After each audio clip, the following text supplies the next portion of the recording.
खेसारी लाल के जब भी नया गाना आवेला उ धमाल मचा देवेला।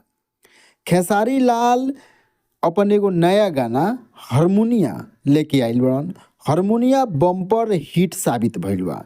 यूट्यूब पर ई एतवार के दिन 12 जनवरी के रिलीज कइल गइल।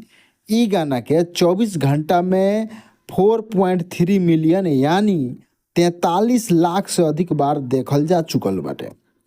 गाना में बात करी खेसारी लाल धमाल मचा दिलन। साथ में श्रुति राव के केमिस्ट्री और उनकर डांस भी धमाल मचा दिल बा। भोजपुरी के ई नया आइटम डांस नंबर हारमोनिया के यूट्यूब पर पम्पी रिकॉर्ड्स चैनल पर रिलीज कइल बा। भोजपुरी के ई नया आइटम डांस नंबर हारमोनिया यूट्यूब पर पम्पी रिकॉर्ड्स चैनल पर रिलीज कइल गइल बा। गाना म्यूजिक चार्ट बीट में ट्रेंड हो रहल बा। 1.82 लाख से अधिक यूजर लोग एकरा के लाइक कर चुकल बा, जबकि खबर लिखे तक म्यूजिक वीडियो पर 4.96 हजार से अधिक कमेंट आ चुकल बा। कृष्णा अमृत फिल्म्स प्राइवेट लिमिटेड के बैनर तले ई गाना के हारमोनिया के खेसारी लाल यादव ने खुशी कक्कड़ के साथ मिलकर गइल बा।